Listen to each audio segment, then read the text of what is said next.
We arrived at our summer home port in Hampton, Virginia on July 9th, 2025, and were immediately greeted by the fantastic team at Safe Harbor Blue Water Marina, led by their fearless leader, David Farlow.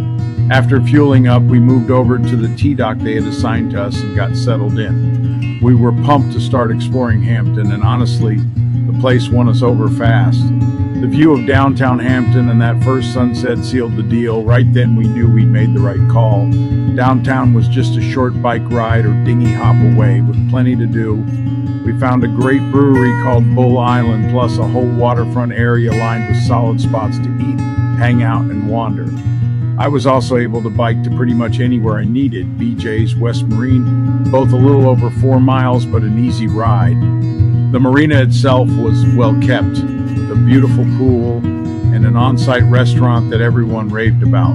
We stayed here until August 4th, since we had to zip back to Florida in late July for a couple appointments and meetings. In early August, we started our run up through the Chesapeake Bay. Our first stop was Deltaville, Virginia at Safe Harbor Stingray Point. It's a quiet little town, peaceful and serene, exactly the kind of spot where time slows down a bit. The marina itself is tucked into a protected little harbor, surrounded on all sides with a nice pool, clean baths, and a super cool office built into a replica lighthouse. But the real standout here was the dockmaster, Mary. Honestly, the most helpful person we met on the entire trip. Before our arrival, she sent over a detailed map so we'd know exactly how to get in and out, and then somehow topped that by going to the store to buy a birthday cake for my wife. She's just an absolutely fantastic human being. There isn't a ton to do in town, but the deer are everywhere, which gives the place a peaceful, rustic charm. And the Deltaville Tap and Raw Bar was a solid stop. Good food and a nice deck where you can just sit back and enjoy the view. We spent 6 days here, and it ended up being one of those stops that quietly becomes a favorite. We left Deltaville and headed towards Solomons, Maryland, one of the stops we were really looking forward to. We'd heard so many good things about this little town, and it did not disappoint. We pulled into Safe Harbor Zonheisers and tied up on a nice floating dock for a side tie. A couple of dock hands met us right away and made getting settled a breeze. The marina itself is impressive, a large pool, on-site restaurant, courtesy bikes and a courtesy shuttle, a clean laundry area, a solid bathhouse, and even a big covered tent space for events or hanging out. Our 3-day stay flew by. There was a ton to do within an easy bike ride, West Marine, a great grocery store, and plenty of restaurants and bars to hop around. We enjoyed it so much that we decided to stop back in on our return to Hampton for another 3 days. That time, we were on a fixed dock, but it was just as nice. Big thanks to the whole Zonheisers crew for making both visits such a great experience. From Solomons, we headed up to Annapolis for a week-long stay. Unfortunately, Safe Harbor Annapolis didn't have room for us, and of course this was during the time of year when they offer 20% off dockage, so that one stung a little. We still made the trip and snagged a slip at another marina, and we had a great time, though it ran us close to $1,000 for the week. Our plan from there was to start exploring some of the spots on the eastern side of the bay, but Hurricane Aaron was lingering a little too close for comfort.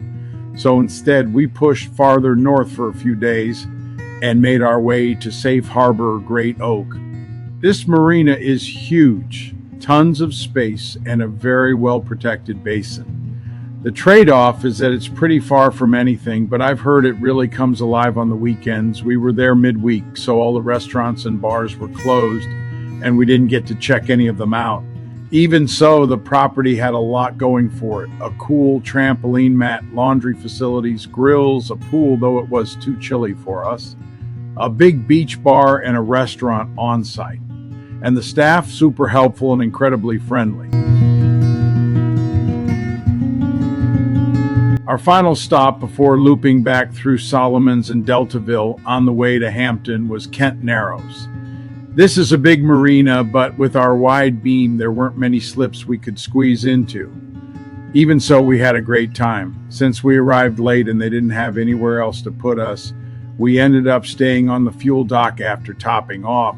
Bonus points for it being the cheapest fuel we found in the entire Chesapeake. Kent Narrows itself is a total vacation town, packed with places to eat, drink, and just have fun, and we definitely made the most of our one-night stay. The marina had a restaurant, a huge pool, a fitness room, and more, all kept in great shape.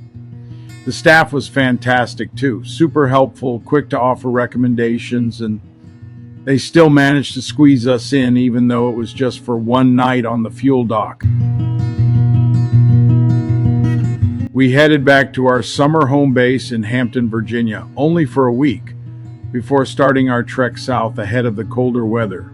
Looking back, I've got to say, Safe Harbor really is a fantastic group of marinas, especially if you're traveling as much as we do. The savings alone were unreal. We saved $1,328 on fuel, and our total savings for the trip came to $11,484. Meanwhile, a few other boats traveling loosely with us were staying at non-Safe Harbor marinas. They were paying anywhere from $550 a week on the low end to about $1,200 a week, averaging around $875. Over 6 months, that's roughly $24,000 in dockage alone, with zero fuel discounts. The numbers kind of speak for themselves. And the concierge service, total game changer. It made everything so easy, and the team worked incredibly hard behind the scenes to keep things running smoothly. Abby, thank you again for putting up with us throughout this whole adventure. You're a fantastic representative of the company. Safe Harbor might not be for everyone, but for us, I genuinely don't see a downside. They played a huge part in making this journey what it was. I also want to thank all the marinas that were part of this trip. I hope sharing our experience helps others planning their own adventures. If you enjoyed following along, please like and subscribe. We're headed to Grenada next, and you can follow the whole journey. As I finish this up, we're already in the beautiful Berry Islands in the Bahamas. And remember, you can always make more money, but in the end, you can't buy more time.